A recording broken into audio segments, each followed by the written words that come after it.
All right, welcome modern day mystics, fellow truth seekers, James and Justin back again. And today we have a special guest with us. We've got Sara Wiseman from the Spiritual Psychic Podcast. She is a spiritual teacher of consciousness, intuition, and spiritual awakening.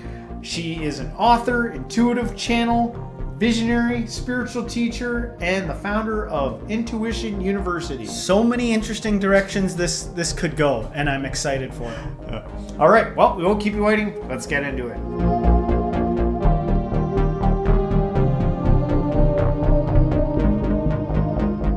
Sara Wiseman, thanks so much for being on the show. This is great to have you. You've got your podcast there, Spiritual Psychic. You've got so much that it talks about. You know, you're a teacher of consciousness, intuition, spiritual awakening, and we were kind of wondering where this all began. You know, how did you get into this field where you're, you know, talking to people all over the place, channeling? Yeah. Well, it wasn't what I think my parents thought was going to be my life path. No, I sometimes think I was, you know, just kind of dropped in from aliens or some, I didn't really fit into the family I got dropped into. And I had a lot of spiritual or even religious ideas from when I was really little. Like my mom would take us to the library, which was a thing that they did back in the day. And I just get these stacks of religious books, and she'd be like, don't you want, you know, like the mystery section or the girls section? And I'd be like, no, I'm going to just go read these all. And I'm sure I didn't know what I was reading, but there was something like, this is what I'm supposed to be doing. And my parents weren't religious at all, and so there wasn't any input coming in as to like, this is spirituality. None of it. And I went to Catholic school for a while, and I was at this huge convent with like Italian nuns that were like million years old, you know, just hardcore Catholic. And something about that started to kind of percolate or give me, I'm not Catholic anymore, but that gave me this sort of framework, or like, there's religions, there's ways of looking at things, there's ways of thinking about things, and it kind of just started to become very interesting to me for a long time. Yeah. Devotion. Yeah, devotion. Or a way of thinking about like this connection, you know, connection to source. Well, it sticks out that your parents kind of like allowed you to like explore these things. That's kind of interesting, because sometimes parents can be a little controlling and kind of like steer us in a path and like, focus more on this. But It seems like they kind of let you search that out. Yeah, that's a good point. Well, I think I got really good grades. And so I think they were like, if you keep getting A's, you can do what you want. And I'm a lot older than you guys. So life back then was really free. You could just get on your bike, go for miles. It was definitely just come back when it's dark. And so I did a lot of adventuring or stuff on my own that I think maybe they weren't particularly they didn't really know what I was doing. So I just kind of did my own thing for a bit. The thing that kind of stuck out to me from your YouTube channel there is the channeling thing. And I'm kind of new to this. I've watched some other channels out there, and they're all kind of have their own little thing. Maybe you could explain for our audience, what does it mean to be a channel, or what is channeling? Yeah. How and when did that happen to you? When did you discover this? Yeah. Channeling. So the way that I would define channeling is receiving from source. And some people channel in their voice, so they kind of go into this state, and then this different personality comes through them. Like in the past, maybe Seth might be a historical example, or Esther Hicks Abraham, she channels this being, or Cryon, who's Lee Carroll channels Cryon, who's very popular right now. His sister, a being comes through him. So for me, it didn't come through as it comes through, it's a personality, but it doesn't come through as my voice. It comes through for me in writing. So I go into this sort of minor trance, just sort of tune in, and then it just starts coming through. And it comes through like pages and pages and pages. And when it first started, and I'll talk about that in just a second, but it's like what comes through is not what I could put together by myself. It's a much smarter mind than my mind is. And so all of this teaching comes through. And at first I was like, I don't have any idea what this means. I don't even understand these concepts. And here these words are just coming through on the page. So for me, it didn't start until in 2000. I had a near-death experience, and that was kind of everything just blasted open. And then in 2004, so 2000 I had the near-death experience, had many years of confusion, and then 2004 I had a being appear to me, and the being started talking, and all I could think was just write down what he or she or they are saying. And that sort of was this beginning, I don't know, like relationship or acceptance, like I would do the task, or it just was very easy to kind of hear what they were saying and put it into words. So could you visually see this being? Yeah, then I could. Nowadays, it doesn't, it's so fast. It just like, I just kind of sit in my little chair and then they just come in. So, Yeah.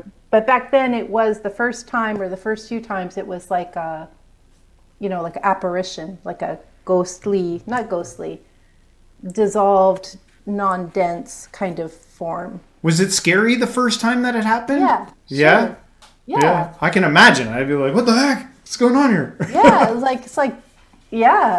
I was just in shock, and it took a while. Like each of these things has been another step of accepting like the world as we know it is not really how things are. And kind of like, I feel like they've been pretty gentle in giving me the next little piece so that I wouldn't freak out, basically. So every little opening, just a little bit more. And now I'm pretty open to anything that could happen, but it still freaks me out. I don't want to see anything in particular. I don't really want to see apparitions at all. I just want to hear them. Understandable. That's fine with me. Especially when you're like alone. Yeah, at nighttime. Yeah. So, Is the message, I've only watched a couple of your videos and I was pretty excited right away. I was like, oh, I shouldn't have waited so long. This is good. But what is the message that it does give you? Can you summarize it at all, or? Yeah, the main message, like the big message, because now there's been multiple books, and the main message is always oneness. It's just oneness. Like if you had to, because sometimes people say, well, what's the answer to life? And people will say, it's love. And what I'm receiving is the answer is oneness. Like we're so connected with each other. And when we start to really understand that we're not separate from each other at all, then what does that kind of like opens the paradigm.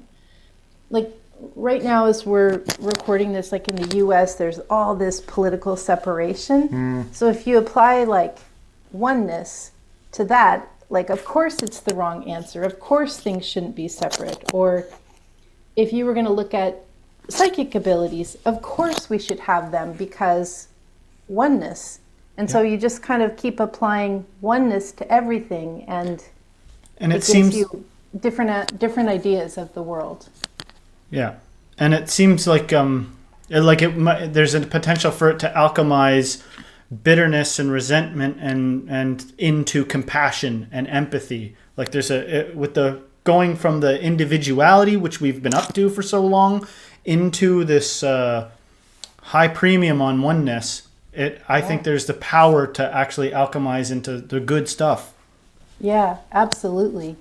And what I've been receiving lately is, for a long time, the channeling was all about like how we can heal our hearts and kind of do that kind of thing. And now the teachings are getting to be, humans aren't the only species, right? Like, I don't know how, so we're one with the other species too. And of course, consciousness is connected. So it's just been interesting how I've been sort of taken from the easiest concepts to now more difficult things, and I don't know where it'll go yet. That's exciting. It almost seems like they're like, okay, we got to get some of the people that are open to this, getting everyone on track. Because, I mean, if there is other things out there, we want to be like, welcome to Earth. It's awesome. Not welcome to Earth. It's on fire. You know? Gosh, yeah. Like, so true.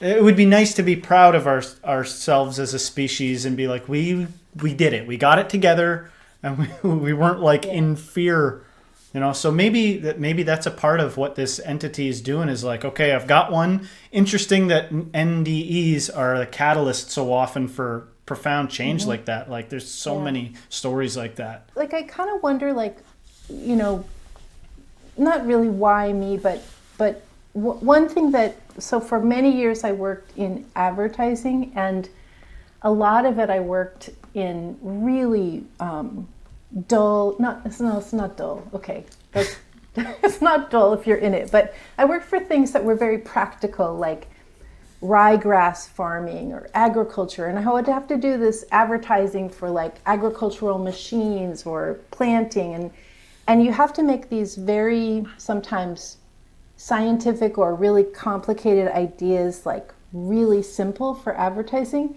And I almost feel like that's one of the ways, like taking really, really complicated things and making it just so simple. And I think that's there's a beauty to that. Part of what that's about for me. I don't know. That's interesting. I feel like that's a newfound appreciation I have also, is like, I feel like I went through the stage where it's like, how many big words can I learn to confuse everybody around me? And then you're like, this is ridiculous. It's actually, there's a grace and just a utility in simplicity, right? All the way down to then you get, once you're in that path, you're like, maybe we can get to a point where we just communicate far more subtly. So that's cool. Wow. Yeah. I'm curious about the mechanics behind the channel. I was thinking, like, how do you differentiate? Because it seems like it's working through you. How do you differentiate between the message that's coming to you and your own thoughts? To just like, yeah. Well, I think of it as I move aside, and my personal thoughts, I would say, are probably not all that profound. Really, they're just kind of normal, everyday. Do I need to unload the dishes or, get the groceries or whatever? And so the process, I do make time for it most days. Like I have a process where I have my coffee and then I go like sit in the chair, and it's kind of like, okay, I'm here. Is there anything? And if it comes in, it just, I don't know, it just, all the words just come in, and I'm just like trying to keep up. And I don't worry at all about like the typing errors. I just let those flow, and then I go back and fix it later, because if I stop to fix them, I would lose the connection. It came at the right time before typewriters. It's way better, at least you got you got autocorrect. I imagine Feather trying to Yeah. Well, in really, really olden times, they would use strips of like wallpaper, because it would keep unrolling. Because if you're trying to go like this, you'll come to the edge of the page. If you have your eyes closed, they would channel with their eyes closed, and then the paper would just keep rolling out so that they could just keep going to keep that connection. It sounds like you've studied some of the history on channeling, and it never even occurred to me to ask a question kind of about that. How long, what's the oldest recorded? Who's the first channeler? Well, I'm going to say something pretty controversial, but I think it's all the spiritual books. The Bible. Right. That's what I think. Well, that story is familiar, even with Muhammad, right? And being transcribing. Yeah, it's there's a lot of historical stuff there, of course. Yeah. I don't know if we asked you or not. I hope we didn't. But what did the entity what does the entity look like from when you did see it? The first entity is I would say it's a he, very small person. I would say like Asian or Indian, like very, very ancient, like when Asia and India were kind of the same. He just wears like a weird cloth thing and kind of bald. So I don't know. So just small person, and but definitely from the east. Now that was the first one, and now they are very, very tall. There's a group of them that maybe one of them, like they kind of like one voice, and they don't really have clothes or gender or. And some people have said, "Oh, those are Pleiadians." I don't know if they've never said we're Pleiadians. They're just like, get your typewriter, or get your computer on. We're ready to go. And it sounds like it reminds me of. Have you heard of the Law of One? That's the Law of One is, I think, a channeled work where I think the being was Ra, and it's known as kind of like a collective of beings, and they're sharing all their information as one being, but it's a bunch of beings that are all one. Yeah. Which makes me kind of curious about the mechanics of this. Have any of these beings shared with you, like the structure of like, are they from another dimension? Are they here and now? Like what is going on? Are they timeless beings? What is going on? They don't so much focus on well, actually I don't ask too, but I believe they're from higher dimensionality or higher frequency. I don't believe they're from Earth. They're from a different planet at some level. I think that's correct. Like, I have read some other channels that have, like, it's so similar. Some of the messaging and even some of the languaging, some channels that are more like nowadays. And I just wonder if, I would imagine it's not, they're not just going to me, they're going to as many people as to get the word out, sort of. And not just in channeling, in lots of different ways, awakenings or just people just suddenly sort of becoming more aware. It's happening all over the place from different I've definitely seen a rise in this channeling thing. Yeah. There's more of it going on for sure. Yeah. I just wanted to point out the sort of eclectic nature to this too, because like perusing your channel, I noticed some talk about past life regression, which is interesting. It'd be cool to talk about being an empath. And then in the field of spirituality itself, there's all this overlap, like literally overlap of aliens, enlightenment, out-of-body astral projection. All this stuff starts to emerge, right? Yeah. And from my own perspective, it kind of seems on the outset that like there's a reality to all this different stuff, and it's real complicated.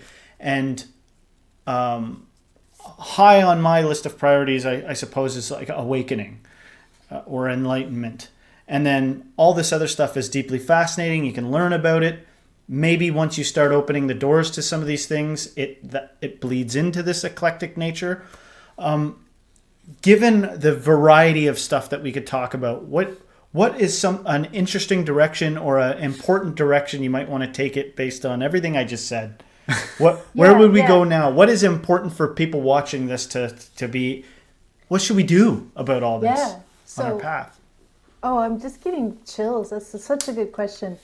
I think it's all about human evolution, right? So you can believe in aliens, you cannot believe in aliens, but in your daily life as a human being, how can you be more aware, not of all the stuff you're fed on social media, or not what the dominant culture tells you, but how can you be aware of yourself in your life?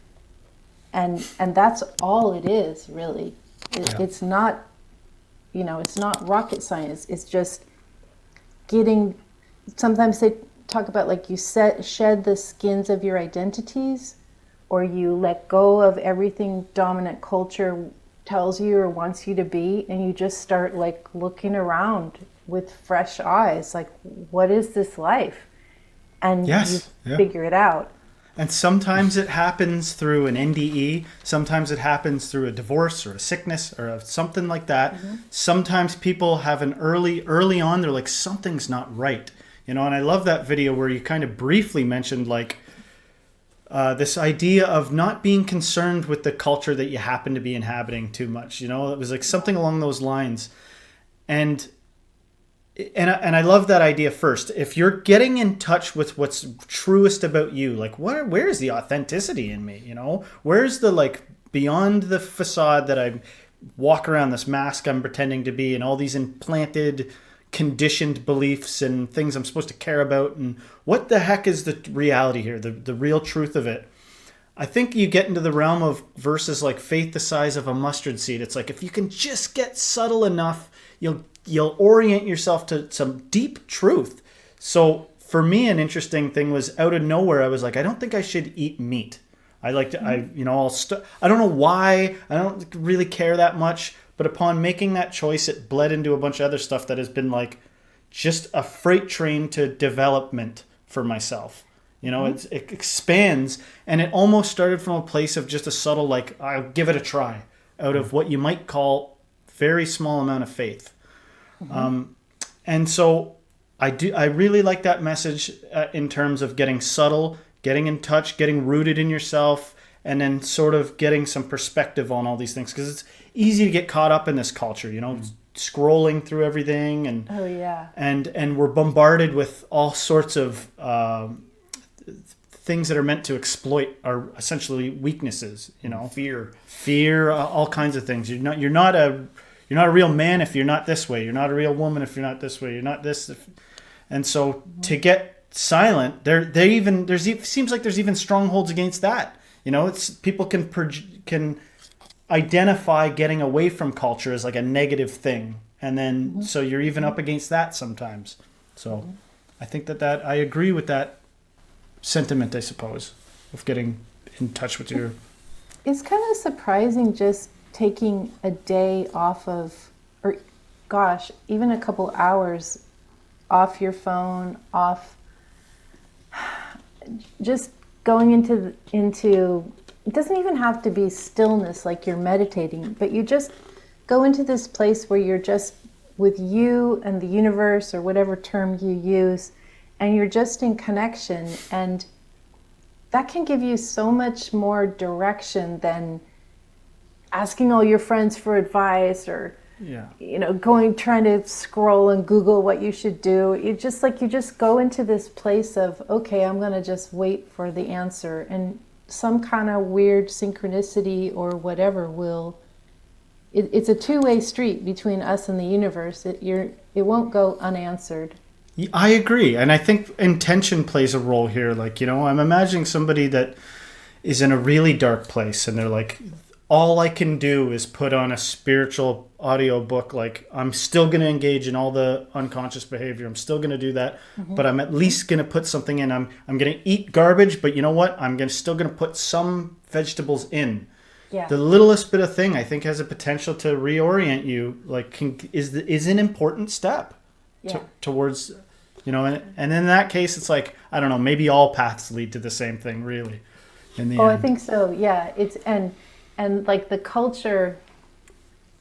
I just really like mainstream culture or dominant culture. That really speaks to like where the big highway of where we're trying to get forced to go is, and just taking that little bit of time. I want to also add like a few days ago, I had a really big spiritual experience, and it was like the universe doesn't answer us necessarily how we think it should or how we even want it to. And I have my own personal stuff going on, just like anyone. And I spent the day a couple days ago, and I was just in despair. I was like, I just need some answers. Please help me. I was just like that on your knees sort of, just some kind of sign, anything. And I was just in my room, just sort of praying and meditating and begging for assistance, which is not, normally I'm not in that place, but I was.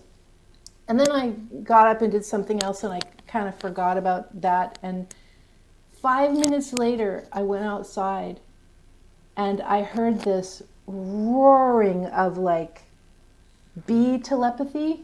I don't know, it's hard to explain. I just had connection with all of the bees, and I was like, oh no.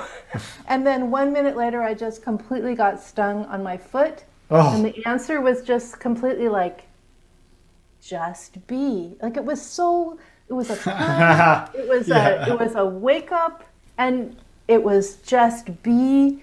And in fact, I'm very sensitive to that kind of thing. I was, it was a couple days of hobbling around, but I did not expect the answer to come in a bee sting. And I really would prefer it hadn't, but I really paid attention, right? It's like, you asked for it, here you go, just be. And so I'm kind of working with that right now. Like, that's amazing. And it's actually like genius, or like, that's genius, hilarious and genius, universe.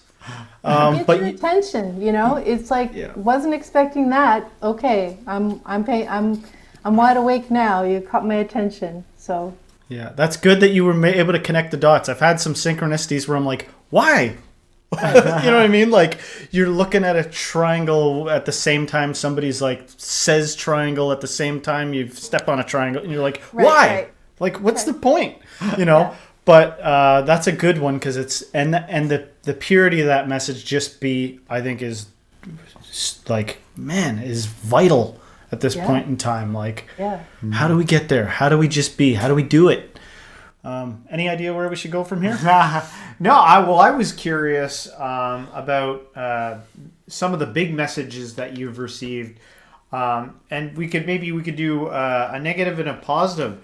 What was like the most profound message, like, for yourself, like it was healing or moving or powerful that you got? And what was maybe like the hardest message that you ever received, was like, I don't want to accept this. I don't want, I feel resistance to this. They're kind of the same, which is really, really good. But so one of the biggest messages was one of the first messages when I started channeling, almost like the very first thing they said, the purpose of life is soul growth. So I didn't know what soul growth was. I'm just like, okay, just like, what does this mean?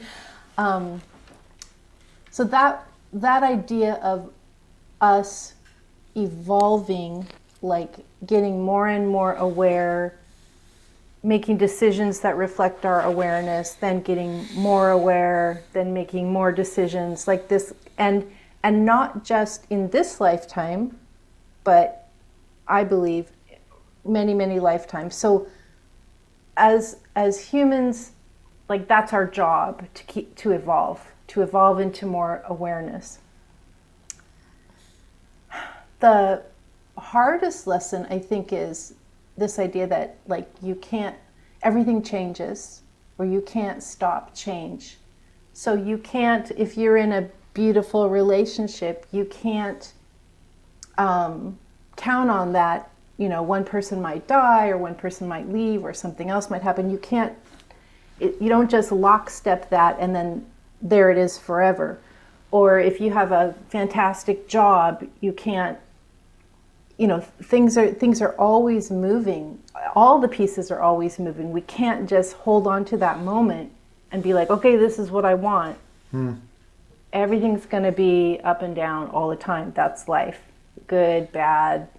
And so that's harder, because of course we only want the good stuff. We just only want it to be that way. We don't want to suffer.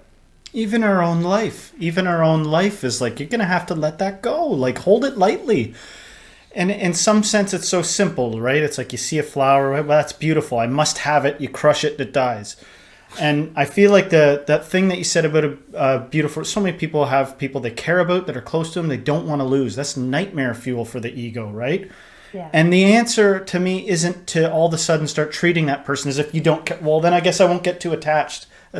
Somehow that's not the answer either. It's more like, I feel like it leads towards stop identifying so much with your paranoid thoughts about all of this. Yeah. And literally like the bee sting thing, like just be, enjoy it, be fully engaged.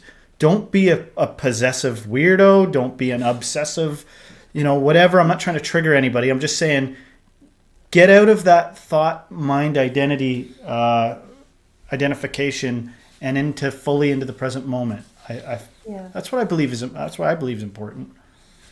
I think when this idea of when we just are, we just be, and we don't try and control things, it really lets us kind of have the moment or have the experience. And when we accept that everything changes, like we don't, I don't know, it doesn't come as a shock, or we don't fight it. We're not trying to fight it so much. We're not trying to fight it and control it. We're trusting the universe that we're going to have this full experience. Yes. When I had this near-death experience back in 2000, one of the things that happened was that flashing of your life before your eyes. And I was pretty young then, and parts of my life were pretty bad. Like my dad was dying of cancer then and all this.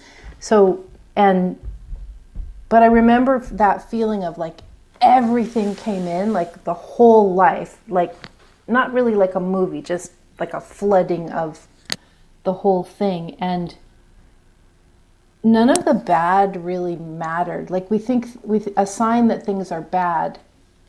But when I saw everything, it was just like, it was an experience that I was so grateful to have, regardless of what it was. That's beyond logic. It has to be kind of beyond logic. Mm-hmm. Yeah. Do you mind talking about empathness, being an empath? Yes. Because I think I might be one. I don't think I come off as one, but sometimes I feel like I can detect certain energy in a room, like anxiety, a high anxiety room or something. And then it's like, I don't know if I'm projecting that onto people or if I'm actually picking it up sometimes. But what does it mean to be an empath? Are you an empath? Yes. All three of us are empaths. And most of the people listening are empaths. Yes. I guess everybody. Yeah. No! And I'm a narcissist. Not too many narcissists probably listening to this, maybe. I don't know. I'm a little shocked that you don't fully identify as an empath, actually, but maybe that's something tomorrow you'll be like, of course I am. Well, maybe that was just a janky sort of terrible framed way to do it, but because I do kind of get the sense that with increased consciousness, everybody probably comes to the realization, oh, I'm an empath. Like, with more subtler and subtler, attention that you're like, oh, I'm picking up on things that I just would have been oblivious to before. Well, empath just basically means you have the ability to sense and read other people's feelings and emotions. And when you start to take it further, you get into things like you can read people, you can have telepathy about people's experiences. Like I would guess that you guys have extreme telepathy with each other not only because you're family relationship, but because you're doing this thing together that's a little rare for family members to do. So it would be interesting to even start experimenting like with your own telepathy. I would guess, I actually was thinking about this before this show. I was like, those guys are really telepathic to each other. I wonder if they've experimented with that at all. but you just start to understand, like, it's really easy to read people, and it's only if you're super egoic, super narcissist, or super distracted, then maybe you sort of lose that ability to sort of like feel it. Yeah.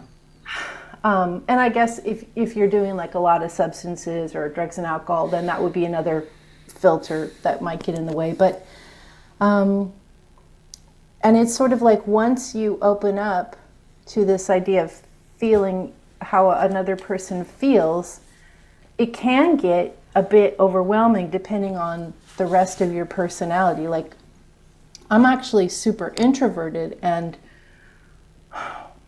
when I go out, like, I just, I can look at someone far away and it's like I just feel it all, and maybe you do too, or a lot of people do, but it does get a little like stimulus overwhelm, like, oh, that person, like you just read their story immediately. But that's just how we are as humans. And I remember even in my 20s being at a bar with my friends, and one of the guys we were with was like, there's going to be a bar fight tonight. And I was like, yeah, I think so too. And like nothing crazy was going on. You could just feel it in the air, and then it was, a small town bar fight situation. Yeah. One thing I would say is I do feel like I pick up on things, and but I often meet, like, I don't know what it is. I'm not interested in a label and what it is, but I'll be like, hey, what's going on? Why is everyone anxious? And that gets met with, what are you talking about? Like, no one's anxious. You know what I mean? Mm-hmm. But I'm also the type of person that people divulge all kinds of stuff to after later on. So, but it's hard to know what to do sometimes when the unconscious message I'm getting is, let's be petty together, do a bunch of gossiping, subtly compete for stuff, and kind of passive aggressively mess with each other. And I'm like, why are we, like, what's going on? Why are we doing this? And people are like, what are you talking about? Like, none of that's even happening, and I'm like, okay, well, I'm not crazy in other areas. So I just kind of I'm like, all right, fine. Like, it doesn't matter that much. I can pull back and just sort of sit there and enjoy it, really. But can you speak on that at all? Or is that just like potent paranoia?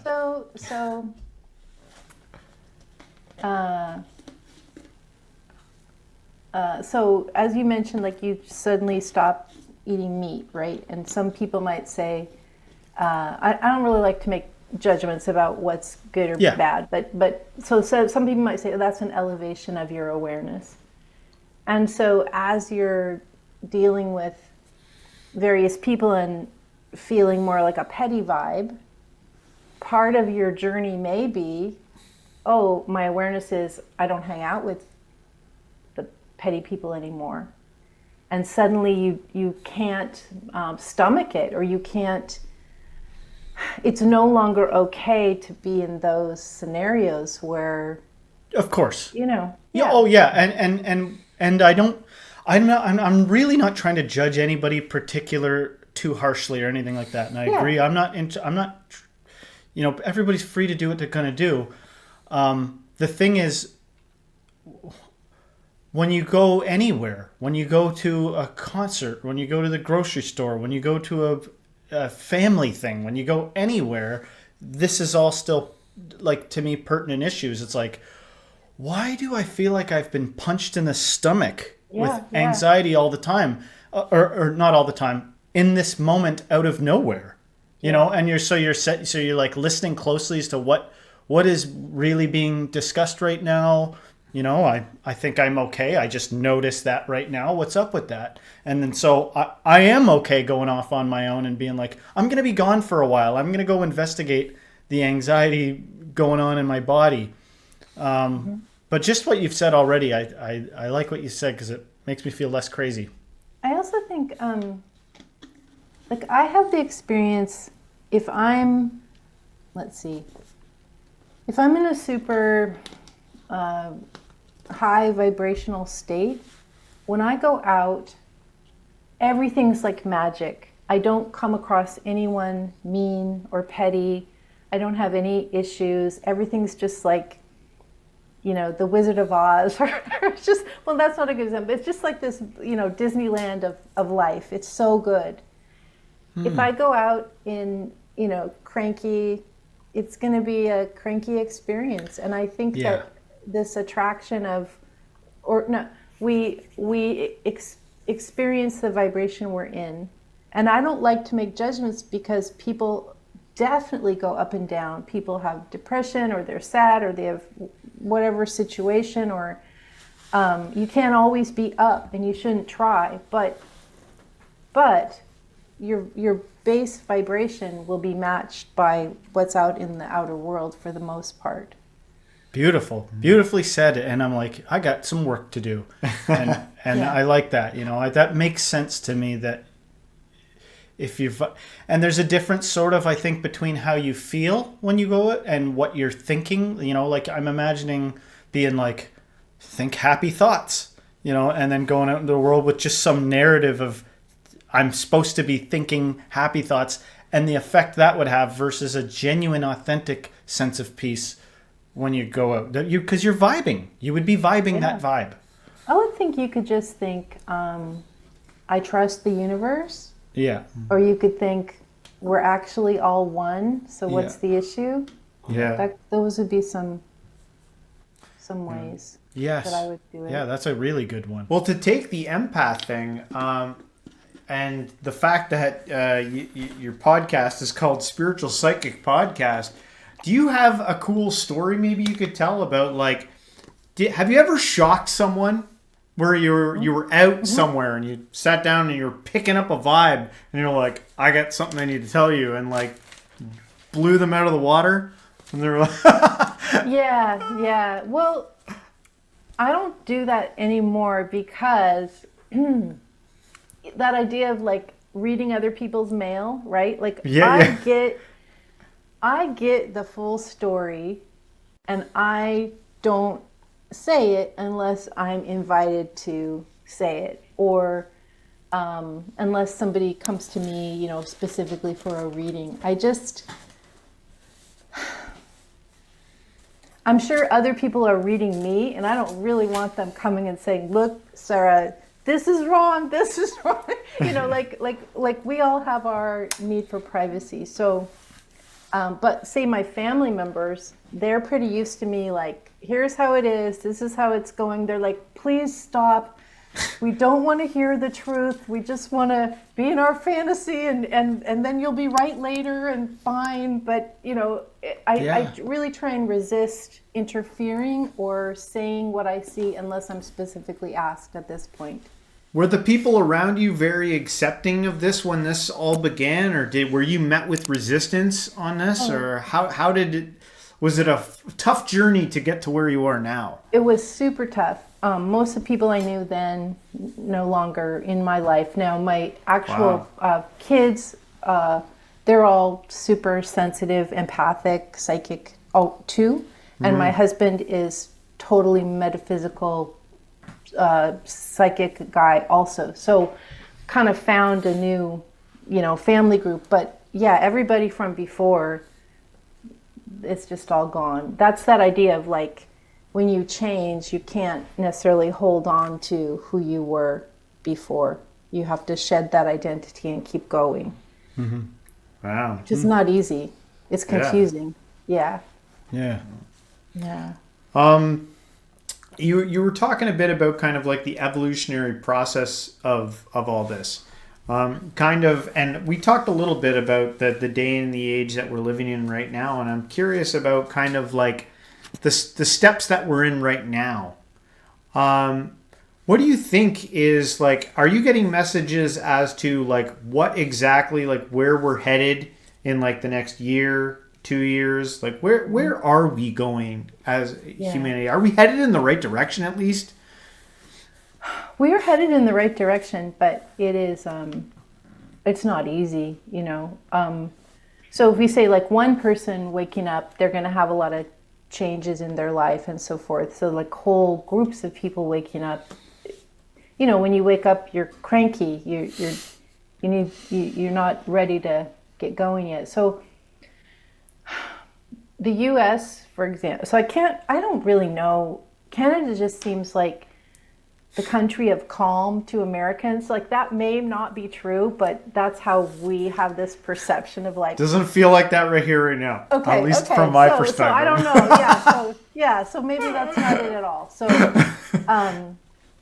or maybe we're so distracted by our own issues that we're always told we're nice. Oh, Canada's so nice. Everyone's nice up there. Depends on where you go, I guess, right? Yeah. Well, so the U.S. seems to be having. I have done some channeling predictions, which I don't normally do, but I decided that I wanted to, and we're just having this monumental. We're polarized, split. I would call it the traditional. I don't really want to. So traditional people that don't want any change. They want it how it used to be, and then this more like group that's very progressive. And so, but the way that it's been split is really interesting. Like, one side's very male, one side's very female, one side's older, one side's younger, one side's conservative, one side's progressive, and so. We have to go forward. So where we're going is the progressive direction, but the fighting is so hard because people don't want to change, or they think that they can stop change, and nobody can stop change. I think one of the biggest things that affects the whole world is the way that technology has allowed us to communicate to each other. Even 15 years ago, 10 years ago, 5 years ago, we would have never met on this technology platform. We would have never crossed paths. And so the way that the cell phone has, and now then COVID and Zoom became the thing, and next there'll be the next things. And technology allows us to communicate with each other. And this allows the sharing of these ideas, and this allows evolution. It's like we're all planting seeds for each other, and this allows evolution. And so for the people that want to stay as things were, it just isn't possible. Like, we are designed to evolve. And so that is where it's going. I have a bit of a theory, and I certainly don't mean to offend anybody with it, but I have a theory about the tumultuous nature of this entrance into the progressive United States. So in Canada, the state seems to have over time seems to have such a strong identity. You know what I mean? Like, we did this, we fought for freedom, and we did, and it's almost like religiously American throughout history, right? We're up in Canada. We're probably embarrassing in other countries. We're not aware in that sense because I don't feel like there was such a strong Canadian identity growing up in Canada. Yeah. And so over time, as we've progressed, it might appear like we're doing it sort of fluidly. In the States, that's kind of karmically a big deal to be like, we're gonna not be this this image we had in our minds. True progression seems to come with just it's of course it's harder. You had such a stable identity, and to grow hurts, and so that's my theory. Yeah, that's really like shedding an entire identity of a country. Is what it's about, because the country has changed. I mean, I don't know the numbers offhand, but our demographics are really different. The backgrounds of people is really different because a lot of people have come in. The age is really different. Technology is really different. People aren't doing religion the way they used to anymore. It's just literacy of women. And, that's only been, my grandmother was literate, but I don't know going back and my mom was the only one that, had an education. So this idea of even women coming onto the playing field, kind of, it's like these are the first generations where this is happening. And so, of course, everything's changing. The people are changing. And in great ways, and in beneficial ways, and in loving ways, and all that. back in the 90s and 80s watching movies, how many American movies did we watch where they're chanting USA at the end and we're Canadian and we're like rooting for Rocky and the Americans. I just wanted to drive home that when somebody puts on a hat that says "Make America Great Again, America," that's going to stir something up in people. They're going to be like, yeah, let's go back to how it was.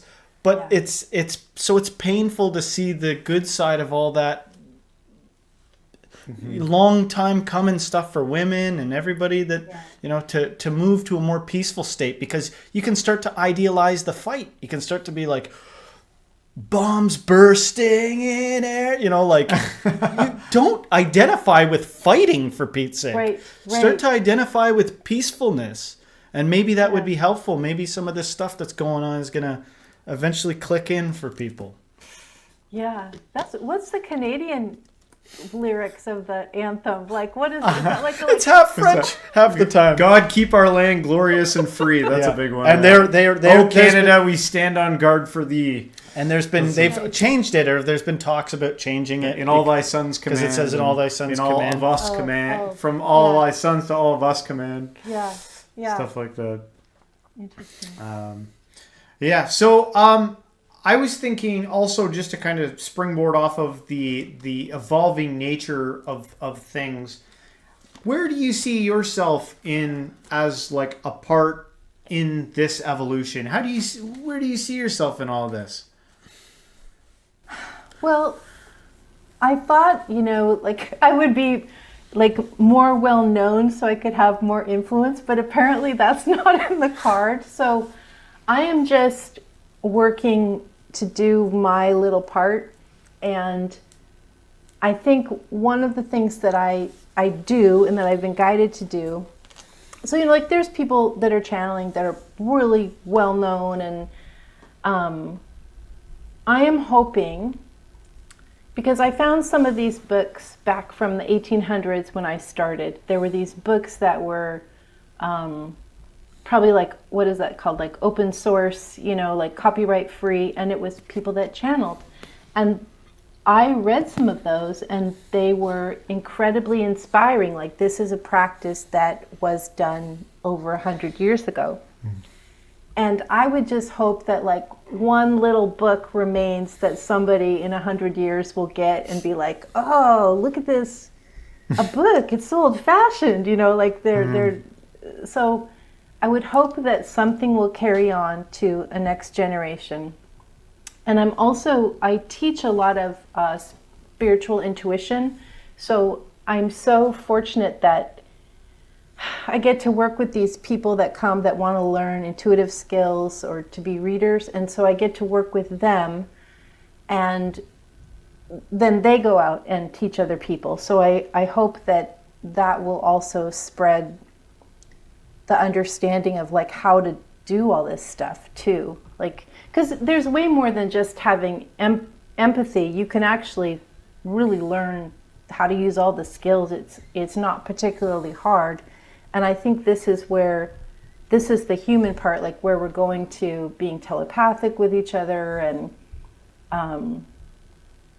like there's things in our mind that we don't even know how to use yet. So I'm working on understanding that and teaching it as I can. What's the best way to learn all that stuff that you have to teach? I was just gonna ask the same thing. Yeah. What's the where can people find this? Yeah, so I have a lot of courses that are self-study that are just $22 US, and then I have a group training that's more cost, where I work with people like several days a week. I mean, I have a couple different groups, so we just work as a group once a week, and we just work on our skills. We just practice them together. And there's other people that offer this stuff too, but that's what I offer. So as I've learned it, I've made these courses, and then hopefully passing it on. Are there any dangers, any things to kind of like avoid or watch for or stay away when you're kind of jumping into this field?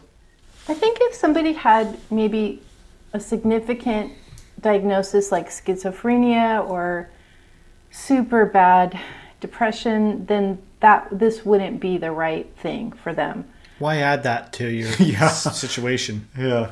Yeah. It's just like you're maybe not in reality or I don't know, it just seems like it's too much. But and then if someone were really wanting to go like into the occult, like the dark arts, like I don't do that. I don't really know. I mean, some people like that, but I just think it's missing the point, kind of. Like, why go down when you can go up? Like, why? So I know, I'm kind of with you there. Maybe it's a proclivity thing, and I've tried to stare really far into the kind of darker approach to things, and I just don't think it resonates with what I'm trying to do. I'm sort of agree with you. There used to be all this stuff like, about manifesting or The Secret years ago, and that whole idea was based on asking the universe for your selfish wishes, right? And that just also seems like that's not the point. You just ask the universe to guide you. You don't boss the universe around. Right. You ask the universe to I show learned how to, you shouldn't be CEO. Why did you manifest that? Right. Yeah, exactly. And you gotta do some stuff to do. It's like, just be. Yeah, just be. And imagine, I just thought it would be neat if one of your future incarnations found your book and read about it. Wouldn't that be cool? You're teaching yourself across lifetimes. Yeah.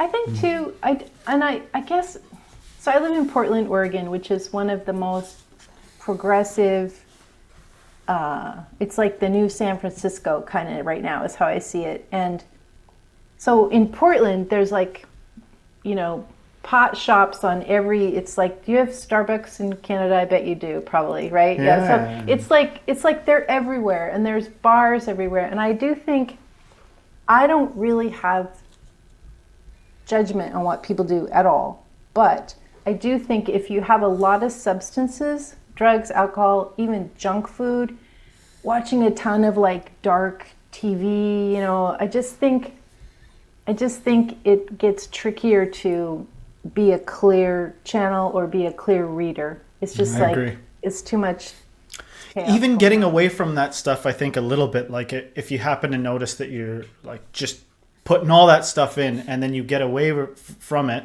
I think that you can get some expanded consciousness and a little bit, and so that it actually, when you go see that stuff again, it doesn't penetrate the same way. It's like the difference between being possessed by that stuff and actually being separate from it and seeing it for what it is. Well, or that's that idea that you're moving in a different dimension, so it just kind of flies. It's not the same effect when you're not being ruled by it. Yeah. Portland, isn't that sort of near where Osho's? Yeah.